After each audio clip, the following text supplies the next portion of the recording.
Good morning students. ಕಳೆದ ತರಗತಿಯಲ್ಲಿ ನಾವು ಭಾರತದ ಸ್ವಾತಂತ್ರ್ಯ ಹೋರಾಟದ ಮಹಾನ್ ನಾಯಕರಾದಂತಹ ಸುಭಾಷ್ ಚಂದ್ರ ಬೋಸ್ ಅವರ ಒಂದು ಜೀವನ, ಸ್ವಾತಂತ್ರ್ಯ ಹೋರಾಟದಲ್ಲಿ ಅವರ ಒಂದು ಪಾತ್ರ ಏನು, ಹಾಗೆ ಅವರು ಒಂದು ಸ್ಥಾಪಿಸಿದಂತಹ INA ಭಾರತದ ರಾಷ್ಟ್ರೀಯ ಸೇನೆಯ ಬಗ್ಗೆ ನಾವು ಸುದೀರ್ಘವಾದಂತಹ ಒಂದು ಚರ್ಚೆಯನ್ನು ಕಳೆದ ತರಗತಿಯಲ್ಲಿ ಮಾಡ್ತಾ ಹೋದೋ. ಇಂದು ಗಾಂಧೀಜಿಯವರು ಹೂಡಿದಂತಹ ಮತ್ತೊಂದು ಮಹಾನ್ ಚಳುವಳಿಯ ಬಗ್ಗೆ, ಮಹತ್ವದ ಒಂದು ಚಳುವಳಿಯ ಬಗ್ಗೆ ನಾವು ಚರ್ಚೆಯನ್ನು ಮಾಡ್ತಾ ಹೋಗೋಣ. ಅದೇ ಯಾವುದಪ್ಪ ಅಂದರೆ ಕಾನೂನು ಭಂಗ ಚಳುವಳಿ. ಇದನ್ನ 1930-34ರ ಅವಧಿಯಲ್ಲಿ ಈ ಒಂದು ಚಳುವಳಿ ನಡೆಯೋದನ್ನ ನಾವು ನೋಡ್ತಾ ಹೋಗ್ಬೋದು. ಬ್ರಿಟಿಷರ ವಿರುದ್ಧವಾಗಿ ಗಾಂಧೀಜಿಯವರು ಪ್ರಯೋಗಿಸಿದಂತಹ ಮತ್ತೊಂದು ಅಸ್ತ್ರವೇ ಈ ಒಂದು ಸವಿನಯ ಕಾನೂನು ಭಂಗ ಚಳುವಳಿ. ಅಹಿಂಸಾತ್ಮಕವಾಗಿ ಬ್ರಿಟಿಷರ ಕಾನೂನುಗಳನ್ನು ಮುರಿಯುವಂಥದ್ದು ಮತ್ತೆ ಬ್ರಿಟಿಷ್ ಆಡಳಿತಕ್ಕೆ ಪ್ರತಿರೋಧವನ್ನು ತೋರಿಸುವುದು ಈ ಒಂದು ಚಳುವಳಿಯ ಮುಖ್ಯ ಲಕ್ಷಣ ಆಗಿರೋದನ್ನು ನಾವು ನೋಡ್ತಾ ಹೋಗ್ಬೋದು. ಅಂದ್ರೆ ಯಾವುದೇ ಹಿಂಸೆಯನ್ನ ಮಾಡದೆ ಸತ್ಯಾಗ್ರಹಗಳನ್ನು ಮಾಡುವುದರ ಮುಖಾಂತರ ಏನ್ ಮಾಡಬೇಕು, ಬ್ರಿಟಿಷರ ಕಾನೂನುಗಳನ್ನ ಮುರಿಯುವಂಥದ್ದು ಮತ್ತೆ ಬ್ರಿಟಿಷರ ಆಡಳಿತಕ್ಕೆ ಕಾನೂನುಗಳನ್ನ ಮುರಿಯುವುದರ ಮುಖಾಂತರ ಪ್ರತಿರೋಧವನ್ನ ಒಡ್ಡುವಂಥದ್ದು ಈ ಒಂದು ಚಳುವಳಿಯ ಲಕ್ಷಣ ಆಗಿರೋದನ್ನ ನಾವು ನೋಡ್ತಾ ಹೋಗ್ಬೋದು. ಇದರ ಜೊತೆಯಲ್ಲೇ ವಿದೇಶಿ ವಸ್ತುಗಳ ಬಹಿಷ್ಕಾರ, ಸ್ವದೇಶಿ ವಸ್ತುಗಳ ಬಳಕೆ, ಕರ ನಿರಾಕರಣೆ, ಅರಣ್ಯ ಸತ್ಯಾಗ್ರಹ, ಖಾದಿಯ ಒಂದು ಪ್ರಚಾರ, ಗ್ರಾಮೋದ್ಯೋಗ, ಸವಿನಯ ಕಾನೂನು ಭಂಗ, ಮದ್ಯಪಾನ ನಿಷೇಧ, ಹರಿಜನ ಸೇವೆ ಇದರ ಒಂದು ಕಾರ್ಯತಂತ್ರಗಳಲ್ಲಿ ಇರೋದನ್ನ ನಾವು ನೋಡ್ತಾ ಹೋಗ್ಬೋದು. ಯಾವ್ಯಾವುದೋ ವಿದೇಶಿ ವಸ್ತುಗಳ ಬಹಿಷ್ಕಾರ ಆಗಿರ್ಬೋದು, ಅದೇ ರೀತಿ ಸ್ವದೇಶಿ ವಸ್ತುಗಳ ಬಳಕೆ ಆಗಿರ್ಬೋದು, ಮತ್ತೆ ಕರ ನಿರಾಕರಣೆ ಆಗಿರ್ಬೋದು, ಅರಣ್ಯ ಸತ್ಯಾಗ್ರಹ, ಗ್ರಾಮದ ಒಂದು ಉದ್ಯೋಗದ ಸೃಷ್ಟಿಯನ್ನ ಮಾಡುವಂಥದ್ದು, ಹಾಗೆ ಕಾನೂನುಗಳನ್ನ ಮುರಿಯುವಂಥದ್ದು, ಮದ್ಯಪಾನವನ್ನು ನಿಷೇಧವನ್ನು ಮಾಡುವಂಥದ್ದು, ಹರಿಜನರ ಒಂದು ಸೇವೆಯನ್ನ ಮಾಡುವಂಥದ್ದು ಈ ಒಂದು ಚಳುವಳಿಯ ವಿವಿಧ ಲಕ್ಷಣ ಆಗಿರೋದನ್ನ ನಾವು ನೋಡ್ತಾ ಹೋಗ್ಬೋದು. 1929ರಲ್ಲಿ ಸರ್ದಾರ್ ವಲ್ಲಭಾಯ್ ಪಟೇಲ್ ರವರು ಬಾರ್ದೋಲಿ ರೈತ ಸತ್ಯಾಗ್ರಹದೊಂದಿಗೆ ಕಾನೂನು ಭಂಗ ಚಳುವಳಿಯನ್ನ ಆರಂಭಿಸೋದನ್ನ ನಾವು ಆಗಲೇ ಆರಂಭಿಸಿರೋದನ್ನ ನಾವು ನೋಡ್ತಾ ಹೋಗ್ಬೋದು. ಗಾಂಧೀಜಿಯವರು ಕಾನೂನು ಭಂಗ ಚಳುವಳಿಯನ್ನ ಆರಂಭಿಸಲು ಹಲವಾರು ಕಾರಣಗಳನ್ನು ನೀಡ್ತಾ ಹೋಗ್ತಾರೆ. ಅದರಲ್ಲಿ ಮೊದಲನೇದು ಸೈಮನ್ ಆಯೋಗದ ಅತೃಪ್ತಿ ಮತ್ತೆ ಆ ಒಂದು ಸಂದರ್ಭದಲ್ಲಾದಂತಹ ಲಾಲಾ ಲಜಪತಿ ರಾಯರವರ ದುರ್ಮರಣ ಭಾರತೀಯರನ್ನ ಕೆರಳಿಸ್ತಾ ಹೋಗ್ತವೆ. ಇನ್ನು ಎರಡನೇದಾಗಿ ಚೌರಿ ಚೌರ ದುರಂತದಿಂದ ಅಸಹಕಾರ ಚಳುವಳಿಯನ್ನ ರದ್ದುಪಡಿಸಿದಂತಹ ಗಾಂಧೀಜಿ ಕಾನೂನು ಭಂಗ ಚಳುವಳಿಯನ್ನ ಯಾವುದೇ ಕಾರಣಕ್ಕೂ ಕೂಡ ರದ್ದುಪಡಿಸುವುದಿಲ್ಲ ಅಥವಾ ಹಿಂತೆಗೆದುಕೊಳ್ಳುವುದಿಲ್ಲ ಎಂಬುದಾಗಿ ರಾಷ್ಟ್ರೀಯ ನಾಯಕರಿಗೆ ಮಾತನ್ನ ನೀಡ್ತಾ ಹೋಗ್ತಾರೆ.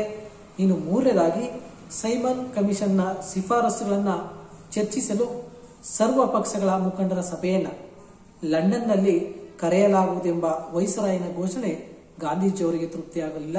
ಯಾಕಂದ್ರೆ ಭಾರತದ ಒಂದು ವಿಚಾರಗಳನ್ನ ಭಾರತದಲ್ಲೇ ಚರ್ಚೆ ಮಾಡಬೇಕು ಅನ್ನೋದು ಗಾಂಧೀಜಿಯವರ ಒಂದು ಅಭಿಪ್ರಾಯ ಆಗಿರೋದನ್ನ ನಾವು ನೋಡ್ತಾ ಹೋಗ್ಬೋದು. ಇನ್ನು ನಾಲ್ಕನೇದಾಗಿ 1929ರ ಚುನಾವಣೆಗಳಲ್ಲಿ ಗೆದ್ದಂತಹ ಲಿಬರಲ್ ಪಕ್ಷ ಭಾರತಕ್ಕೆ ಕಾಮನ್ವೆಲ್ತ್ ಸದಸ್ಯತ್ವವನ್ನು ಕೊಡುವಂತಹ ಭರವಸೆಯನ್ನ ನೀಡ್ತಾ ಹೋಗುತ್ತೆ. ಆದರೆ ವಿರೋಧ ಪಕ್ಷದ ನಾಯಕ ಚರ್ಚಿಲ್ ಅವರ ವಿರೋಧದಿಂದಾಗಿ ಅದು ಈಡೇರಲಿಲ್ಲ. ವಿರೋಧ ಪಕ್ಷದ ನಾಯಕನಾದಂತಹ ಚರ್ಚಿಲ್ ಇದಕ್ಕೆ ಒಪ್ಕೊಳ್ಳೋದಿಲ್ಲ. ಯಾವುದೇ ಕಾರಣಕ್ಕೂ ಕೂಡ ಭಾರತಕ್ಕೆ ಈ ಒಂದು ಕಾಮನ್ವೆಲ್ತ್ ಸದಸ್ಯರ ಒಂದು ಒಕ್ಕೂಟದಲ್ಲಿ ಸದಸ್ಯತ್ವವನ್ನು ಕೊಡಬಾರದು ಎಂಬುದಾಗಿ ಚರ್ಚಿಲ್ ಪ್ರಬಲವಾಗಿ ವಿರೋಧ ಪಕ್ಷದಲ್ಲಿ ವಾದವನ್ನ ಮಂಡಿಸೋದನ್ನ ನಾವು ನೋಡ್ತಾ ಹೋಗ್ಬೋದು. ಇನ್ನು ಐದನೇದಾಗಿ ವೈಸರಾಯ್ ಇರ್ವಿನ್ ಹೊರಡಿಸಿದಂತಹ ಡೊಮಿನಿಯನ್ ಸರ್ಕಾರದ ಒಂದೇನಿದೆ ಘೋಷಣೆ, ಅದು ಗಾಂಧೀಜಿಯವರು ಪ್ರತಿಕ್ರಿಯಿಸಿ ಯುದ್ಧ, ವಿದೇಶಾಂಗ ವ್ಯವಹಾರ, ರಕ್ಷಣೆ, ಹಣಕಾಸಿನ ಮೇಲೆ ಪೂರ್ಣ ಹತೋಟಿಯುಳ್ಳಂತಹ ಸರ್ಕಾರ ಯಾವಾಗ ಕೊಡಲಾಗುವುದೆಂಬ ಪ್ರಶ್ನೆಗೆ ವೈಸರಾಯ್ ಸ್ಪಷ್ಟವಾದಂತಹ ಉತ್ತರವನ್ನ ಕೊಡೋದಿಲ್ಲ. ಅಂದ್ರೆ ನಮಗೆ ಏನು ವಿದೇಶಾಂಗ ವ್ಯವಹಾರ ಇದೆ, ಹಾಗೆ ಯುದ್ಧ ಇದೆ, ಮತ್ತೆ ಹಣಕಾಸಿನ ವಿಚಾರ ಇದೆ, ಮತ್ತೆ ರಕ್ಷಣೆ ಇದೆ, ಇವುಗಳ ಮೇಲೂ ಕೂಡ ಭಾರತೀಯರು ಹತೋಟಿಯನ್ನ ಸಾಧಿಸಬೇಕು. ಹತೋಟಿಯನ್ನ ಹೊಂದಬೇಕು, ಆ ರೀತಿಯಾದಂತಹ ಸರ್ಕಾರ ಬೇಕು ಎಂಬ ಒಂದು ಗಾಂಧೀಜಿಯವರ ಪ್ರಶ್ನೆಗೆ ವೈಸ್ರಾಯ್ ಯಾವುದೇ ರೀತಿಯಾದಂತಹ ಸ್ಪಷ್ಟ ಉತ್ತರವನ್ನ ಕೊಡೋದಿಲ್ಲ. ಇನ್ನು ಐದನೇದಾಗಿ ಲಾಹೋರ್ ಕಾಂಗ್ರೆಸ್ ಅಧಿವೇಶನದಲ್ಲಿ ನೆಹರು 1929ರಲ್ಲಿ ಪೂರ್ಣ ಸ್ವರಾಜ್ಯವನ್ನು ಘೋಷಣೆಯನ್ನ ಮಾಡ್ತಾ ಹೋಗ್ತಾರೆ. ಸ್ವಾತಂತ್ರ್ಯ ನಮ್ಮ ಆಜನ್ಮ ಸಿದ್ಧ ಹಕ್ಕು ಎಂದು ದೀಕ್ಷೆ ತೆಗೆದುಕೊಂಡಿದ್ದು ಗಾಂಧೀಜಿಯವರಿಗೆ ವಿಶೇಷ ಸ್ಫೂರ್ತಿಯನ್ನ ನೀಡಿರೋದನ್ನು ನಾವು ನೋಡ್ತಾ ಹೋಗ್ಬೋದು. ಯಾವಾಗ ಲಾಹೋರ್ ಕಾಂಗ್ರೆಸ್ ಅಧಿವೇಶನದಲ್ಲಿ ನೆಹರು ಅವರು ಏನ್ ಮಾಡ್ತಾರೆ, ಪೂರ್ಣ ಸ್ವರಾಜ್ಯದ ಒಂದು ಘೋಷಣೆಯನ್ನ ಹೊರಡಿಸ್ತಾರೆ ಮೋತಿಲಾಲ್ ನೆಹರು ಅವರು.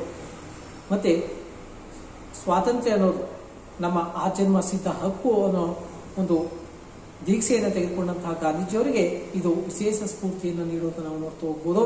ಇನ್ನು ಆರನೇದಾಗಿ ಗಾಂಧೀಜಿಯವರು ಮಾರ್ಚ್ 2, 1930ರಂದು ವೈಸರಾಯ್ಗೆ ಪತ್ರವನ್ನು ಬರೆದು ಮದ್ಯಪಾನ ನಿಷೇಧ, ಭೂ ಕಂದಾಯ ಇಳಿಕೆ, ವಿದೇಶಿ ವಸ್ತುಗಳ ಮೇಲೆ ತೆರಿಗೆ ಹೇರುವುದು, ಉಪ್ಪಿನ ತೆರಿಗೆಯ ರದ್ದು, ಅಧಿಕಾರಿಗಳ ವೇತನ ಕಡಿತ, ಮತ್ತೆ ಸೇನಾ ವೆಚ್ಚ ಇಳಿಕೆ, ರಾಜಕೀಯ ಬಂದಿಗಳ ಬಿಡುಗಡೆ ಮೊದಲಾದಂತಹ 11 ಬೇಡಿಕೆಗಳನ್ನ ಸರ್ಕಾರದ ಮುಂದಿಡ್ತಾರೆ. ಅವನ್ನ ಬಗೆಹರಿಸದಿದ್ದರೆ ಸತ್ಯಾಗ್ರಹವನ್ನ ಮುಂದುವರೆಸುವುದಾಗಿ ಗಾಂಧೀಜಿಯವರು ತಿಳಿಸೋದನ್ನು ನಾವು ನೋಡ್ತಾ ಹೋಗ್ಬೋದು. ಆದರೆ ವೈಸರಾಯ್ ಅವುಗಳಿಗೆ ಪ್ರತಿಕ್ರಿಯೆಯನ್ನು ನೀಡಲಿಲ್ಲ. ಹೀಗಾಗಿ ಮೇಲಿನ ಹಿನ್ನೆಲೆಯಿಂದ ಗಾಂಧೀಜಿಯವರು 1930ರಲ್ಲಿ ಈ ಒಂದು ಸವಿನಯ ಕಾನೂನು ಭಂಗ ಚಳವಳಿಯನ್ನ ಆರಂಭಿಸೋದನ್ನು ನಾವು ನೋಡ್ತಾ ಹೋಗ್ಬೋದು. ಇದಿಷ್ಟು ಈ ಒಂದು ಕಾನೂನು ಭಂಗ ಚಳವಳಿಯ ಆರಂಭಕ್ಕೆ ಕಾರಣಗಳು. ಅರ್ಥ ಆಯ್ತಲ್ವಾ? ಮೊದಲನೇದು ಸೈಮನ್ ಆಯೋಗದ ಅತೃಪ್ತಿ, ಹಾಗೆ ಲಾಲಾ ಲಜಪತಿ ರಾಯ್ ಅವರ ಒಂದು ದುರ್ಮರಣ ಏನಿದೆ ಅದರಿಂದ ಭಾರತೀಯರಲ್ಲಿ ರಾಷ್ಟ್ರೀಯತೆ ಉಗ್ರ ಸ್ವರೂಪವನ್ನು ಪಡ್ಕೊಳ್ಳುತ್ತೆ. ಅದನ್ನ ಗಾಂಧೀಜಿಯವರು ಬಳಸಿಕೊಳ್ಳಿಕ್ಕೆ ಮುಂದಾಗ್ತಾರೆ. ಇನ್ನು ಎರಡನೇದಾಗಿ ಚೌರಿ ಚೌರ ದುರಂತದಿಂದ ಏನು ಗಾಂಧೀಜಿಯವರು ಅಸಹಕಾರ ಚಳವಳಿಯನ್ನ 1932ರಲ್ಲಿ ರದ್ದುಪಡಿಸಿರ್ತಾರೆ ಅಥವಾ ಹಿಂತೆಗೆದುಕೊಂಡಿರ್ತಾರೆ, ಇದರಿಂದ ರಾಷ್ಟ್ರೀಯ ನಾಯಕರು ಬೇಸತ್ತಿರ್ತಾರೆ. ಅವರ ಒಂದು ಸಪೋರ್ಟ್ ಅನ್ನು ಪಡ್ಕೊಳ್ಳಿಕ್ಕೆ ಈ ಒಂದು ಚಳವಳಿಯನ್ನ ಯಾವುದೇ ಕಾರಣಕ್ಕೂ ಕೂಡ ಹಿಂತೆಗೆದುಕೊಳ್ಳುವುದಿಲ್ಲ ಅನ್ನೋ ಒಂದು ಮಾತನ್ನ ಹೇಳಿ ಅವರ ಒಂದು ಸಪೋರ್ಟ್ ಅನ್ನು ತೆಗೆದುಕೊಳ್ತಾ ಹೋಗ್ತಾರೆ. ಇನ್ನು ಮೂರನೇದಾಗಿ ಸೈಮನ್ ಕಮಿಷನ್ನ ಶಿಫಾರಸುಗಳನ್ನ ಚರ್ಚಿಸಲು ಸರ್ವ ಪಕ್ಷಗಳ ಒಂದು ಸಭೆಯನ್ನ ಇಂಗ್ಲೆಂಡ್ನ ಲಂಡನ್ನಲ್ಲಿ ದುಂಡು ಮೇಜಿನ ಸಮ್ಮೇಳನಗಳ ಮುಖಾಂತರ ಆಯೋಜನೆಯನ್ನ ಮಾಡಿರ್ತಾರೆ. ಅದು ಗಾಂಧೀಜಿ ಅವರಿಗೆ ಇಷ್ಟ ಆಗೋದಿಲ್ಲ. ಇನ್ನು ನಾಲ್ಕನೇದಾಗಿ 1929ರ ಚುನಾವಣೆಗಳಲ್ಲಿ ಗೆದ್ದಂತಹ ಲಿಬರಲ್ ಪಕ್ಷ ಅಧಿಕಾರಕ್ಕೆ ಬರುತ್ತೆ. ಅದು ಭಾರತೀಯರಿಗೆ ಅಥವಾ ಭಾರತಕ್ಕೆ ಕಾಮನ್ವೆಲ್ತ್ ಸದಸ್ಯತ್ವವನ್ನು ಕೊಡ್ಲಿಕ್ಕೆ ಅದು ಭರವಸೆಯನ್ನ ನೀಡಿರುತ್ತೆ. ಆದರೆ ವಿರೋಧ ಪಕ್ಷದ ನಾಯಕನಾದಂತಹ ಚರ್ಚಿಲ್ ಅದಕ್ಕೆ ತೀವ್ರವಾದಂತಹ ಒಂದು ವಿರೋಧವನ್ನ ವ್ಯಕ್ತಪಡಿಸ್ತಾ ಹೋಗ್ತಾನೆ. ಇನ್ನು ಐದನೇದಾಗಿ ವೈಸರಾಯ್ ಇರ್ವಿನ್ ಹೊರಡಿಸಿದಂತಹ ಡೊಮಿನಿಯನ್ ಘೋಷಣೆಗೆ ಗಾಂಧೀಜಿಯವರು ಏನ್ ಮಾಡ್ತಾರೆ, ಪ್ರತಿಕ್ರಿಯಿಸಿ ವಿದೇಶಾಂಗ ವ್ಯವಹಾರ, ಯುದ್ಧ, ಹಣಕಾಸು ಹಾಗೆ ರಕ್ಷಣೆ ಇವುಗಳನ್ನು ಕೂಡ ಭಾರತೀಯರ ಒಂದು ಹತೋಟಿಗೆ ನೀಡಬೇಕು, ಆ ರೀತಿಯಾದಂತಹ ಸರ್ಕಾರ ಬೇಕು ಎಂಬುದಾಗಿ ಇರ್ವಿನ್ ರವರನ್ನ ಗಾಂಧೀಜಿಯವರು ಪ್ರಶ್ನೆ ಮಾಡ್ತಾ ಹೋಗ್ತಾರೆ. ಅದಕ್ಕೆ ಇರ್ವಿನ್ ರವರು ಯಾವುದೇ ಆದಂತಹ ಒಂದು ಉತ್ತರವನ್ನ ನೀಡೋದಿಲ್ಲ. ಇನ್ನು ಐದನೇದಾಗಿ ಲಾಹೋರ್ ಕಾಂಗ್ರೆಸ್ ಅಧಿವೇಶನದಲ್ಲಿ ನೆಹರು ಅವರು ಏನ್ ಮಾಡ್ತಾರೆ, ಪೂರ್ಣ ಸ್ವರಾಜ್ಯದ ಒಂದು ಹಕ್ಕನ್ನ ಅಲ್ಲಿ ಪ್ರತಿಪಾದಿಸ್ತಾ ಹೋಗ್ತಾರೆ. ಅದು ಗಾಂಧೀಜಿಯವರಿಗೆ ವಿಶೇಷವಾದಂತಹ ಒಂದು ಸ್ಫೂರ್ತಿಯನ್ನ ನೀಡ್ತಾ ಹೋಗುತ್ತೆ. ಇನ್ನು ಆರನೇದಾಗಿ ಗಾಂಧೀಜಿಯವರು ಮಾರ್ಚ್ 2, 1930ರಂದು ವೈಸರಾಯ್ಗೆ ಪತ್ರವನ್ನು ಬರೆದು ಸುಮಾರು 11 ಬೇಡಿಕೆಗಳನ್ನು ಸರ್ಕಾರದ ಮುಂದೆ ಇಡ್ತಾರೆ. ಆದರೆ ವೈಸರಾಯ್ ಅದರ ಕಡೆ ಗಮನವನ್ನ ನೀಡೋದಿಲ್ಲ. ಹೀಗಾಗಿ ಈ ಎಲ್ಲ ಹಿನ್ನೆಲೆಯಿಂದ ಗಾಂಧೀಜಿಯವರು ಏನ್ ಮಾಡ್ತಾರೆ, 1930ರಲ್ಲಿ ಕಾನೂನು ಭಂಗ ಚಳವಳಿಯನ್ನ ಆರಂಭಿಸ್ತಾ ಹೋಗ್ತಾರೆ. ಆ ಒಂದು 11 ಬೇಡಿಕೆಗಳು ಏನಿದಪ್ಪ ಅಂತ ಅಂದ್ರೆ, ಒಂದು 50% ಭೂ ಕಂದಾಯವನ್ನ ಕಡಿತಗೊಳಿಸುವಂತದ್ದು. ಭಾರತೀಯರ ಮೇಲಿದ್ದಂತಹ ಭೂ ಕಂದಾಯ ಏನಿದೆ ಅದರನ್ನ 50% ಅರ್ಧದಷ್ಟು ಇಳಿಕೆಯನ್ನ ಮಾಡುವಂತದ್ದು. ಉಪ್ಪಿನ ಮೇಲಿನ ಎಲ್ಲಾ ತೆರಿಗೆಯನ್ನು ರದ್ದುಪಡಿಸುವಂತದ್ದು. ಕರಾವಳಿ ಬಂದರುಗಳನ್ನ ಭಾರತೀಯರಿಗೆ ಮೀಸಲಿಡುವಂತದ್ದು. ರೂಪಾಯಿ ಮತ್ತೆ ಸ್ಟರ್ಲಿಂಗ್ ನಡುವಿನ ವಿನಿಮಯ ದರವನ್ನು ಕನಿಷ್ಠಗೊಳಿಸುವಂತದ್ದು. ಹಾಗೆ ದೇಶೀಯ ಹತ್ತಿ ಕೈಗಾರಿಕೆಗಳನ್ನ ರಕ್ಷಿಸುವಂತದ್ದು. ಮಿಲಿಟರಿ ವೆಚ್ಚದಲ್ಲಿ 50% ಕಡಿತ ಮಾಡುವಂತದ್ದು. ನಾಗರಿಕ ಆಡಳಿತ ವೆಚ್ಚದಲ್ಲಿ 50% ಕಡಿತ. ಮದ್ಯಪಾನವನ್ನು ಸಂಪೂರ್ಣವಾಗಿ ನಿಷೇಧವನ್ನು ಮಾಡುವಂತದ್ದು. ರಾಜಕೀಯ ಬಂದಿಗಳ ಬಿಡುಗಡೆ. ಕೇಂದ್ರ ಗೂಢಚಾರಿ ಇಲಾಖೆಯಲ್ಲಿ ಬದಲಾವಣೆಯನ್ನು ತರುವಂಥದ್ದು, ಶಸ್ತ್ರಾಸ್ತ್ರ ಕಾಯ್ದೆಯಲ್ಲಿ ಬದಲಾವಣೆಯನ್ನ ತರುವಂಥದ್ದು, ನಾಗರಿಕರಿಗೆ ಶಸ್ತ್ರಾಸ್ತ್ರ ಹೊಂದುವಂತಹ ಹಕ್ಕನ್ನ ನೀಡುವಂಥದ್ದು. ಈ ರೀತಿಯಾದಂತಹ 11 ಬೇಡಿಕೆಗಳನ್ನ ಗಾಂಧೀಜಿಯವರು ವೈಸರಾಯಿನ ಮುಂದೆ ಇಡೋದನ್ನ ನಾವು ನೋಡ್ತಾ ಹೋಗ್ಬೋದು. ಏನೋ ಭೂ ಕಂದಾಯದಲ್ಲಿ 50% ಇಳಿಸುವಂಥದ್ದು, ಉಪ್ಪಿನ ಮೇಲಿನ ಎಲ್ಲಾ ತೆರಿಗೆಗಳನ್ನ ರದ್ದುಪಡಿಸುವಂಥದ್ದು, ಕರಾವಳಿ ಬಂದರುಗಳೇನಿವೆ ಅವುಗಳನ್ನು ಭಾರತೀಯರಿಗೆ ಮೀಸಲಿಡುವಂಥದ್ದು, ರೂಪಾಯಿ ಸ್ಟರ್ಲಿಂಗ್ ನಡುವಿನ ವಿನಿಮಯ ದರ ಏನಿದೆ ಅದನ್ನ ಕನಿಷ್ಠಗೊಳಿಸುವಂಥದ್ದು, ಹಾಗೆ ದೇಶೀಯ ಹತ್ತಿ ಕೈಗಾರಿಕೆಗಳನ್ನ ರಕ್ಷಿಸುವಂಥದ್ದು, ಮಿಲಿಟರಿ ವೆಚ್ಚ ಮತ್ತೆ ನಾಗರಿಕ ವೆಚ್ಚ ಏನಿದೆ ಅದರಲ್ಲಿ 50% ಕಡಿತಗೊಳಿಸುವಂಥದ್ದು, ರಾಜಕೀಯ ಬಂದಿಗಳ ಬಿಡುಗಡೆಯನ್ನ ಮಾಡುವಂಥದ್ದು, ಕೇಂದ್ರ ಗೂಢಚಾರಿ ಇಲಾಖೆಯಲ್ಲಿ ಬದಲಾವಣೆಯನ್ನ ತರುವಂಥದ್ದು, ಹಾಗೆ ಶಸ್ತ್ರಾಸ್ತ್ರ ಕಾಯ್ದೆಯಲ್ಲೂ ಕೂಡ ಬದಲಾವಣೆಯನ್ನು ತಂದು ನಾಗರಿಕರು ತಮ್ಮ ರಕ್ಷಣೆಗಾಗಿ ಶಸ್ತ್ರಾಸ್ತ್ರಗಳನ್ನು ಹೊಂದಲಿಕ್ಕೆ ಅವಕಾಶವನ್ನ ಕಲ್ಪಿಸಿಕೊಡುವಂಥದ್ದು. ಈ ರೀತಿಯಾದಂತಹ 11 ಬೇಡಿಕೆಗಳನ್ನ ವೈಸರಾಯ್ಗೆ ಗಾಂಧೀಜಿಯವರು ಕೊಡ್ತಾ ಹೋಗ್ತಾರೆ ಅಥವಾ ಬೇಡಿಕೆಯನ್ನು ಇಡ್ತಾ ಹೋಗ್ತಾರೆ. ವೈಸರಾಯ್ ಇವುಗಳಿಗೆ ಯಾವುದೇ ರೀತಿಯಾದಂತಹ ಪ್ರತಿಕ್ರಿಯೆಯನ್ನ ನೀಡೋದಿಲ್ಲ. ಹಾಗಾಗಿ ಗಾಂಧೀಜಿಯವರು ಏನ್ ಮಾಡ್ತಾರೆ, ಕಾನೂನು ಭಂಗ ಚಳವಳಿಯನ್ನ ಆರಂಭಿಸ್ತಾ ಹೋಗ್ತಾರೆ. ಅದಕ್ಕೆ ಪ್ರತಿಯಾಗಿ 1930ರಲ್ಲಿ ದಂಡಿ ಉಪ್ಪಿನ ಸತ್ಯಾಗ್ರಹವನ್ನ ಆರಂಭಿಸೋದು ನಾವು ನೋಡ್ತಾ ಹೋಗ್ಬೋದು. ಗಾಂಧೀಜಿಯವರು 1930ರಲ್ಲಿ ದಂಡಿ ಉಪ್ಪಿನ ಸತ್ಯಾಗ್ರಹವನ್ನ ಕೈಗೊಳ್ಳುವುದರ ಮುಖಾಂತರ ಕಾನೂನು ಭಂಗ ಚಳವಳಿಯನ್ನ ಆರಂಭಿಸ್ತಾ ಹೋಗ್ತಾರೆ. ಬ್ರಿಟಿಷರು ಭಾರತದ ಉಪ್ಪಿನ ಮೇಲೆ ಅಧಿಕ ತೆರಿಗೆಯನ್ನ ವಿಧಿಸಿದ್ದನ್ನ ಖಂಡಿಸ್ತಾ ಹೋಗ್ತಾರೆ. 1 ರೂ ಉಪ್ಪಿಗೆ 24 ರೂ ತೆರಿಗೆಯನ್ನ ಹೇರಿರ್ತಾರೆ. ಅಂದ್ರೆ ಉಪ್ಪೆ 1 ರೂಪಾಯಿ, ಅದರ ಮೂಲ ಬೆಲೆ 1 ರೂಪಾಯಿ, ಆದ್ರೆ ಅದಕ್ಕೆ ಟ್ಯಾಕ್ಸ್ ಎಷ್ಟಿರುತ್ತೆ 24 ರೂಪಾಯಿ. ಅಲ್ಲಿಗೆ ಒಂದು ಉಪ್ಪಿಗೆ ಎಷ್ಟು ಬೀಳ್ತೋ 25 ರೂಪಾಯಿಗಳು ಬೀಳೋದನ್ನ ನಾವು ನೋಡ್ತಾ ಹೋಗ್ಬೋದು. ಹಾಗಾಗಿ ಗಾಂಧೀಜಿಯವರು ಉಪ್ಪಿನ ಸತ್ಯಾಗ್ರಹವನ್ನು ಆರಂಭಿಸುವುದರ ಮುಖಾಂತರ ಸರ್ಕಾರ ಉಪ್ಪಿನ ಮೇಲೆ ವಿಧಿಸಿದಂತಹ ತೆರಿಗೆಯನ್ನ ಕಡಿಮೆ ಮಾಡುವಂತಹ ಒಂದು ಉದ್ದೇಶವನ್ನು ಇಟ್ಕೊಂಡು ಗಾಂಧೀಜಿಯವರು ಚಳವಳಿಯನ್ನು ಆರಂಭಿಸ್ತಾ ಹೋಗ್ತಾರೆ. ಬ್ರಿಟಿಷರು ಉಪ್ಪಿನ ಮೇಲೆ ತೆರಿಗೆ ವಿಧಿಸುವುದರಿಂದ ಬಡ ಭಾರತೀಯರಿಗೆ ಅಗತ್ಯ ವಸ್ತುವಾದಂತಹ ಉಪ್ಪನ್ನ ಕೊಂಡುಕೊಳ್ಳುವುದು ಕಷ್ಟ ಆಗಿರೋದು ನಾವು ನೋಡ್ತಾ ಹೋಗ್ಬೋದು. ಆತನ ದಿನದ ಆದಾಯ 2 ಆಣೆಗಿಂತ ಕಡಿಮೆ ಇರೋದು ನಾವು ನೋಡ್ತಾ ಹೋಗ್ಬೋದು. ಆದರೆ ವೈಸರಾಯ್ ಆದಾಯ 700 ರೂಪಾಯಿ, ಅಂದ್ರೆ ವೈಸರಾಯಿನ ಆದಾಯ 700 ರೂಪಾಯಿ, ಆದರೆ ಬಡ ಕಾರ್ಮಿಕನ ಆದಾಯ 2 ಆಣೆ. ರೈತನ ವಾರ್ಷಿಕ 3 ದಿನಗಳ ಆದಾಯ ಉಪ್ಪಿನ ವೆಚ್ಚ ಆಗಿರುತ್ತೆ. ಅಂದ್ರೆ ಏನು 3 ದಿನಗಳ ಆದಾಯ ಏನಿದೆ ಅದು ಉಪ್ಪಿನ ವೆಚ್ಚ ಆಗಿರೋದು ನಾವು ನೋಡ್ತಾ ಹೋಗ್ಬೋದು. ಮೈ ಮೇಲಿನ ಬೆವರು ಸುರಿಸುವಂತಹ ರೈತನಿಗೆ ಉಪ್ಪಿನ ಒಂದು ಅವಶ್ಯಕತೆ ಅತ್ಯಗತ್ಯ ಆಗಿರೋದು ನಾವು ನೋಡ್ತಾ ಹೋಗ್ಬೋದು. ಯಾಕಂದ್ರೆ ರೈತನಿಗೆ ಬೆವರು ಸುರಿತಾ ಇರುತ್ತೆ, ಕೆಲಸವನ್ನ ಮಾಡಬೇಕಾದ್ರೆ ಆ ಬೆವರು ಬರಬೇಕು ಅಂದ್ರೆ ಅವನಿಗೆ ಒಂದು ಉಪ್ಪಿನ ಅವಶ್ಯಕತೆ ಹೆಚ್ಚಾಗಿ ಇರೋದನ್ನ ನಾವು ನೋಡ್ತಾ ಹೋಗ್ಬೋದು. ಅಂದ್ರೆ ಉಳಿದವರಿಗಿಂತ ರೈತನಿಗೆ ಅಥವಾ ಶ್ರಮಜೀವಿಗಳಿಗೆ ಹೆಚ್ಚಾಗಿ ಉಪ್ಪಿನ ಒಂದು ಅವಶ್ಯಕತೆ ಇರೋದನ್ನ ನಾವು ನೋಡ್ತಾ ಹೋಗ್ಬೋದು. ಬ್ರಿಟನ್ನ ಉಪ್ಪು ಭಾರತದಲ್ಲಿ ಮಾರಾಟವಾಗಬೇಕಿದ್ರೆ ಭಾರತದ ಉಪ್ಪಿನ ಮೇಲೆ ಅಧಿಕ ತೆರಿಗೆಯನ್ನು ವಿಧಿಸುವಂತೆ ಉಪ್ಪಿನ ಕಮಿಷನ್ ತಿಳಿಸಿರೋದನ್ನ ನಾವು ನೋಡ್ತಾ ಹೋಗ್ಬೋದು. ಅಂದ್ರೆ ಭಾರತೀಯ ಉಪ್ಪಿನ ವಿರುದ್ಧ ಪೈಪೋಟಿ ನಡೆಸಬೇಕು ಅಂತಂದ್ರೆ ಏನ್ ಮಾಡೋದು, ಭಾರತದ ಉಪ್ಪಿನ ತೆರಿಗೆಯ ಮೇಲೆ ಅಥವಾ ಉಪ್ಪಿನ ಮೇಲೆ ತೆರಿಗೆಯನ್ನು ಹೆಚ್ಚಾಗಿ ವಿಧಿಸಿದರೆ ಭಾರತದಲ್ಲಿ ಉಪ್ಪು ತಯಾರಾಗುವುದಿಲ್ಲ.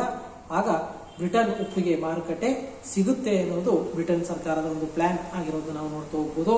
ಮತ್ತೆ ಇದಕ್ಕೆ ಮತ್ತೊಂದು ಕಾರಣ ಏನಪ್ಪಾ ಅಂದ್ರೆ, ಇಂಗ್ಲೆಂಡಿನಿಂದ ಭಾರತಕ್ಕೆ ವಸ್ತುಗಳನ್ನ ತರುತ್ತಿದ್ದಂತಹ ಹಡಗುಗಳಿಗಿಂತ ಭಾರತದಿಂದ ಇಂಗ್ಲೆಂಡ್ಗೆ ವಸ್ತುಗಳನ್ನ ಹೊತ್ತೊಯ್ಯುತ್ತಿದ್ದಂತಹ ಹಡಗುಗಳೇ ಹೆಚ್ಚಾಗಿದ್ವು. ಅವು ಭಾರತಕ್ಕೆ ಪುನಃ ವಸ್ತುಗಳನ್ನು ಕೊಂಡೊಯ್ಯಲು ಖಾಲಿಯಾಗಿ ವಾಪಸ್ಸಾಗ್ತಿದ್ದೋ.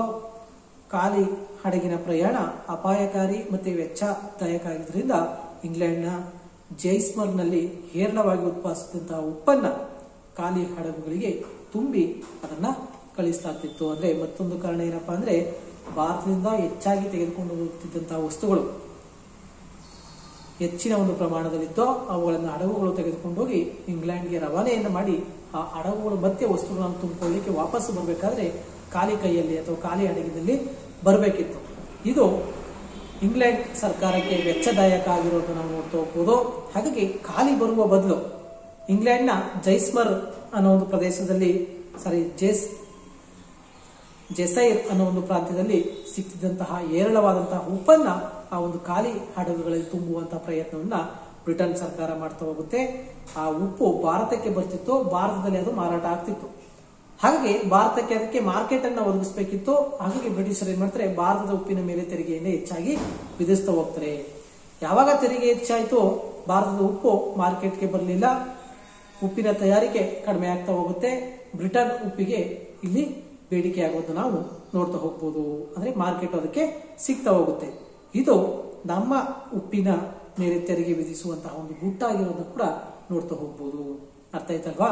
ಹೀಗೆ ಬ್ರಿಟನ್ ಉಪ್ಪಿಗೆ ಮಾರುಕಟ್ಟೆಯನ್ನು ಕಲ್ಪಿಸುವ ಸಲುವಾಗಿ ಮತ್ತೆ ಹಡಗುಗಳ ವೆಚ್ಚದಾಯಕವನ್ನ ಕಡಿಮೆ ಮಾಡುವ ಒಂದು ಸಲುವಾಗಿ ಬ್ರಿಟನ್ ಸರ್ಕಾರ ಏನ್ ಮಾಡುತ್ತೆ, ಭಾರತದ ಮೇಲೆ ಅಥವಾ ಭಾರತದ ಉಪ್ಪಿನ ಮೇಲೆ ಹೆಚ್ಚಿನ ಒಂದು ತೆರಿಗೆಯನ್ನ ವಿಧಿಸೋದನ್ನ ನಾವು ನೋಡ್ತಾ ಹೋಗ್ಬೋದು.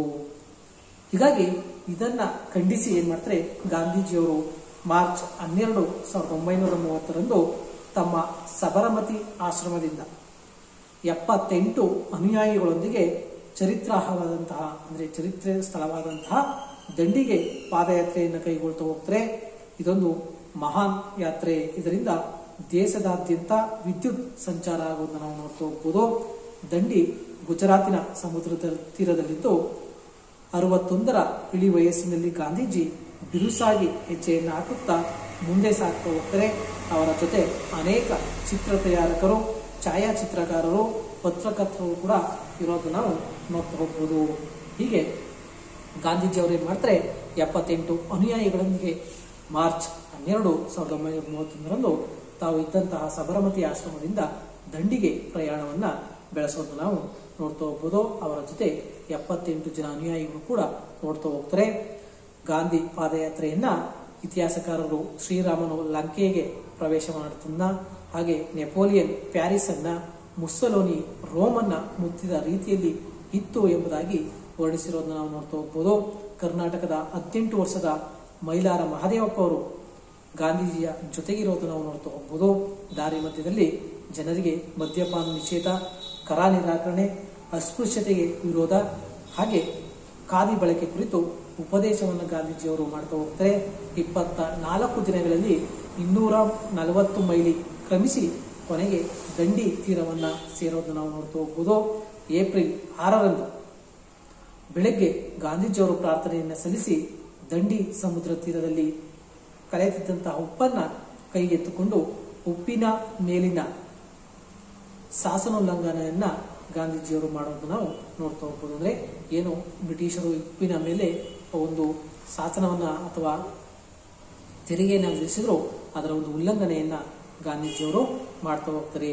ಹೀಗೆ 24 ದಿನಗಳಲ್ಲಿ 240 ಮೈಲಿ ಕ್ರಮಿಸಿದಂತಹ ಗಾಂಧೀಜಿಯವರು ಕೊನೆಗೆ ದಂಡಿಯನ್ನ ಪ್ರವೇಶವನ್ನ ಮಾಡಿ ಅಲ್ಲಿದ್ದಂತಹ ಉಪ್ಪನ್ನ ತಯಾರಿಸಿ ಅವರೇನ್ ಮಾಡ್ತಾರೆ, ಈ ಒಂದು ಶಾಸನವನ್ನ ಮುರಿತಾ ಹೋಗ್ತಾರೆ. ಇಲ್ಲಿ ಉಪ್ಪನ್ನ ತಯಾರಿಸಿ ಅದನ್ನ ಮಾರಾಟವನ್ನು ಮಾಡಿ ಗಳಿಸಿದಂತಹ 1600 ರೂಗಳನ್ನ ಗಾಂಧೀಜಿ ಸಾರ್ವಜನಿಕ ನಿಧಿಗೆ ಅದನ್ನ ಅರ್ಪಿಸ್ತಾ ಹೋಗ್ತಾರೆ. ಬ್ರಿಟಿಷರು ಬಂಧನಕ್ಕೆ ಭಯಪಡದೆ ಯಾರು ಬೇಕಾದರೂ, ಅಂದ್ರೆ ಬ್ರಿಟಿಷರ ಒಂದು ಬಂಧನಕ್ಕೆ ಭಯಪಡದೆ ಯಾರು ಬೇಕಾದ್ರೂ ಕೂಡ ಎಲ್ಲಿ ಬೇಕಾದ್ರೂ ಕೂಡ ಉಪ್ಪನ್ನ ತಮ್ಮ ಅನುಕೂಲ ಆಗುವಂತಹ ಅಲ್ಲೇ ಉಪ್ಪನ್ನ ತಯಾರಿಸಬಹುದು ಎಂಬುದಾಗಿ ಗಾಂಧೀಜಿಯವರು ಈ ಸಂದರ್ಭದಲ್ಲಿ ಹೇಳಿಕೆಯನ್ನು ನೀಡೋದನ್ನು ನಾವು ನೋಡ್ತಾ ಹೋಗ್ಬೋದು. ಅಂದ್ರೆ ಯಾವುದೇ ಭಾರತೀಯನಾದ್ರೂ ಕೂಡ ಈ ಒಂದು ಉಪ್ಪು ಬ್ರಿಟಿಷರಿಗೆ ಎದುರದೆ ತಾವು ಇದ್ದಂತಹ ಸ್ಥಳದಲ್ಲೇ ಉಪ್ಪನ್ನ ತಯಾರಿಸಬಹುದು ಎಂಬುದಾಗಿ ಅವರು ಇಡೀ ಭಾರತೀಯರಿಗೆ ಕರೆಯನ್ನ ನೀಡೋದನ್ನ ನಾವು ನೋಡ್ತಾ ಹೋಗ್ಬೋದು. ಏಪ್ರಿಲ್ 6ರಿಂದ 13 ಕಾಲವನ್ನ ಕಾನೂನುಭಂಗ ರಾಷ್ಟ್ರೀಯವಾದ ಎಂಬುದಾಗಿ ಆಚರಣೆಯನ್ನ ಮಾಡಿರೋದು ನಾವು ನೋಡ್ತಾ ಹೋಗ್ಬೋದು.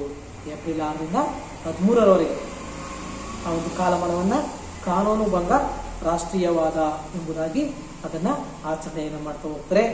ಗಾಂಧೀಜಿಯವರ ಕರೆಯಂತೆ ಯಾವಾಗ ಗಾಂಧೀಜಿಯವರು ಕರೆಯನ್ನ ಕೊಟ್ಟರು, ಬ್ರಿಟಿಷರಿಗೆ ಎದುರದೆ ನೀವು ಉಪ್ಪನ್ನು ತಯಾರಿಸಿ ಅನ್ನೋ ಒಂದು ಕರೆಯನ್ನ ಕೊಟ್ಟರು, ದೇಶದ ನಾನಾ ಕಡೆ ಉಪ್ಪಿನ ಸತ್ಯಾಗ್ರಹಗಳು ನಡೀತಾ ಹೋಗ್ತವೆ. ಸುಮಾರು 60,000 ಸತ್ಯಾಗ್ರಹಿಗಳು ಭಾಗವಹಿಸೋದನ್ನ ನಾವು ನೋಡ್ತಾ ಹೋಗ್ಬೋದು. ಕರ್ನಾಟಕದ ಅಂಕೋಲಾ, ಸಿರ್ಸಿ, ಸಿದ್ದಾಪುರ, ಕಾರವಾರ, ಉಡುಪಿಗಳಲ್ಲಿ ಕೂಡ ಉಪ್ಪಿನ ಸತ್ಯಾಗ್ರಹಗಳು ಆರಂಭ ಆಗ್ತಾ ಹೋಗ್ತವೆ.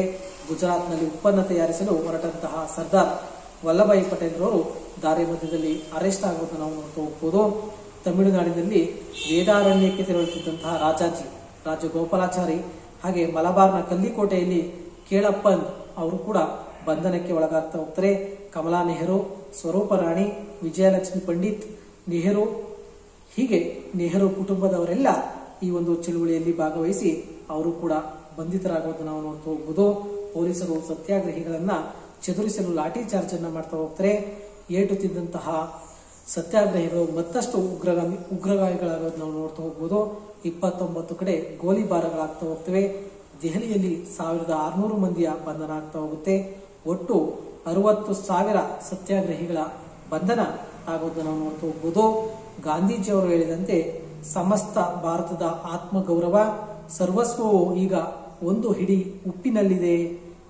ಅವರು ಉಪ್ಪು ಹಿಡಿದಿರುವ ಮುಷ್ಟಿಯನ್ನ ಮುರಿದಾರೋ ಆದರೆ ಮುಷ್ಟಿಯನ್ನ ತೆರೆಯಬಾರದು ಎಂಬುದಾಗಿ ಭಾರತೀಯರಿಗೆ ಕೊಡ್ತಾ ಹೋಗ್ತಾರೆ. ಅಂದ್ರೆ ಏನು ಬಂಧನಕ್ಕೆ ಒಳಪಡಿಸರೋ ಅವ್ರು ನೀವು ಇಟ್ಕೊಂಡಂತಹ ಉಪ್ಪಿಗೆ ಮುಷ್ಟಿಗೆ ಹೊಡೆದ್ರು ಕೂಡ ನೀವು ಒಂದು ಇಡೀ ಉಪ್ಪನ ಒಂದು ಮುಷ್ಟಿಯನ್ನ ಕೂಡ ಬಿಡಬಾರದು ಎಂಬುದಾಗಿ ಕರೆಯನ್ನು ನೋಡ್ತಾ ಹೋಗ್ತಾರೆ. ಪ್ರತಿ ಕುಟುಂಬವು ಓರ್ವ ಸತ್ಯಾಗ್ರಹಿಯನ್ನ ಈ ಒಂದು ಚಳುವಳಿಯಲ್ಲಿ ಸೃಷ್ಟಿಸೋದನ್ನು ನಾವು ನೋಡ್ತಾ ಹೋಗ್ಬೋದು. ಈ ಸತ್ಯಾಗ್ರಹ ಬೃಹತ್ ಚಳುವಳಿಯ ಮೊದಲ ಹಂತವೆಂದು ಸ್ವಾತಂತ್ರ್ಯ ಸಿಗುವವರೆಗೂ ಕೂಡ ಸತ್ಯಾಗ್ರಹ ಮುಂದುವರಿಯುವುದಾಗಿ ಗಾಂಧೀಜಿಯವರು ತಿಳಿಸ್ತಾ ಹೋಗ್ತಾರೆ. ಅರ್ಥ ಆಯ್ತಲ್ವಾ? ಗಾಂಧೀಜಿಯವರ ಕರೆಯಂತೆ ಇಡೀ ದೇಶದಾದ್ಯಂತ ಈ ಒಂದು ಕಾನೂನು ಭಂಗ ಚಳುವಳಿ ಪ್ರಾರಂಭ ಆಗ್ತಾ ಹೋಗುತ್ತೆ. ಸುಮಾರು 60,000 ಸತ್ಯಾಗ್ರಹಿಗಳು ಇದರಲ್ಲಿ ತಮ್ಮ ಪಾಲನ್ನ ಅಥವಾ ಪಾಲ್ಗೊಳ್ಳೋದನ್ನು ನಾವು ನೋಡ್ತಾ ಹೋಗ್ಬೋದು. ಜೊತೆಗೆ ಈ ಒಂದು ಸರ್ದಾರ್ ವಲ್ಲಭಾಯ್ ಪಟೇಲ್ ರವರು ಕೂಡ ಉಪ್ಪನ್ನು ತಯಾರಿಸಲಿಕ್ಕೆ ಮುಂದಾಗ್ತಾರೆ. ಮಾರ್ಗ ಮಧ್ಯದಲ್ಲಿ ಅವರನ್ನ ಅರೆಸ್ಟ್ ಮಾಡೋದನ್ನ ನಾವು ನೋಡ್ತಾ ಹೋಗ್ಬೋದು. ಕರ್ನಾಟಕದ ಅಂಕೋಲಾ, ಸಿರ್ಸಿ, ಸಿದ್ದಾಪುರ, ಉಡುಪಿ ಹಾಗೆ ಕಾರವಾರ ಇಲ್ಲಿ ಕೂಡ ಉಪ್ಪಿನ ಸತ್ಯಾಗ್ರಹಗಳು ನಡೀತಾ ಹೋಗ್ತವೆ. ಹಾಗೆ ವೇದಾರಣ್ಯಕ್ಕೆ ತೆರಳುತ್ತಿದ್ದಂತಹ ರಾಜಾಜಿ ಅವರು ಮತ್ತೆ ಮಲಬಾರ್ ಕೋಟೆಗೆ ಆ ಒಂದು ಕಲ್ಲಿಕೋಟೆಗೆ ಹೋಗ್ತಿದ್ದಂತಹ ಕೇಳಪ್ಪನ್ ಇವರೆಲ್ಲರೂ ಕೂಡ ಬಂಧನ ಆಗೋದನ್ನ ನಾವು ನೋಡ್ತಾ ಹೋಗ್ಬೋದು. ನೆಹರು ಕುಟುಂಬದವರೆಲ್ಲ ಬಂಧಿತರಾಗ್ತಾ ಹೋಗ್ತಾರೆ. ಪೊಲೀಸರು ಸತ್ಯಾಗ್ರಹಿಗಳನ್ನ ಓಡಿಸಲಿಕ್ಕೆ ಲಾಠಿ ಚಾರ್ಜ್ ಅನ್ನ ಮಾಡ್ತಾ ಹೋಗ್ತಾರೆ. ಲಾಠಿ ಚಾರ್ಜ್ ತಿಂದ್ರೂ ಕೂಡ ಸತ್ಯಾಗ್ರಹಿಗಳು ತಮ್ಮ ಹೋರಾಟವನ್ನ ನಿಲ್ಲಿಸೋದಿಲ್ಲ. ದೆಹಲಿಯಲ್ಲಿ 1600 ಮಂದಿ ಒಟ್ಟು 60,000 ಸತ್ಯಾಗ್ರಹಿಗಳ ಬಂಧನ ಆಗೋದನ್ನ ನಾವು ನೋಡ್ತಾ ಹೋಗ್ಬೋದು. ಗಾಂಧೀಜಿಯವರು ಏನ್ ಹೇಳ್ತಾರೆ, ಈ ಒಂದು ಇಡೀ ಉಪ್ಪು ಭಾರತದ ಆತ್ಮಗೌರವ ಮತ್ತು ಸರ್ವಸ್ವವೂ ಆಗಿರೋದನ್ನ ನಾವು ನೋಡ್ತಾ ಹೋಗ್ಬೋದು.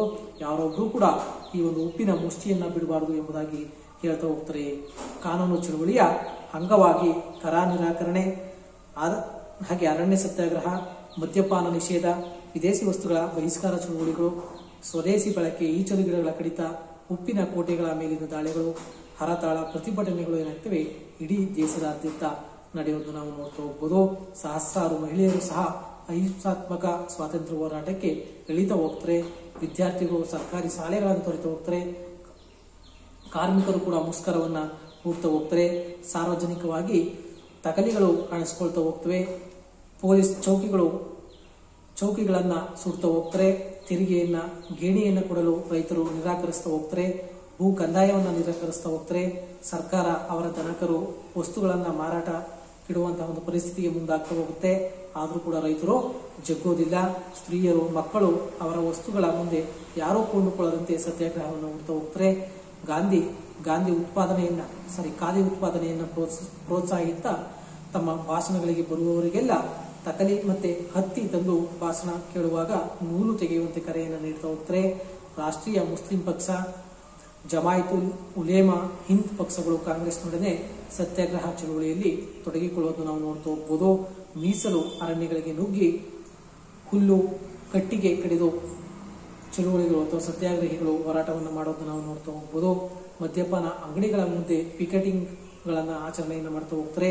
ಹೀಗೆ ಅಧಿಕಾರಿಗಳು, ವಕೀಲರು ತಮ್ಮ ಶಾಲೆ, ಕಚೇರಿಗಳನ್ನ, ಕೋರ್ಟ್ಗಳನ್ನು ತೆರೆದು ವಿದೇಶಿ ವಸ್ತುಗಳನ್ನ ಸುತ್ತಾ ಹೋಗ್ತಾರೆ. ಕಾರ್ಮಿಕರು, ಮಿಲ್ಗಳು, ಒಡೆಯರು ಚಳುವಳಿಯನ್ನು ಧುಮುಕ್ತಾ ಹೋಗ್ತಾರೆ. ವಿದ್ಯಾರ್ಥಿಗಳು ಶಾಲೆಗಳನ್ನು ತೊರೆಯೋದನ್ನು ನಾವು ನೋಡ್ತಾ ಹೋಗ್ಬೋದು.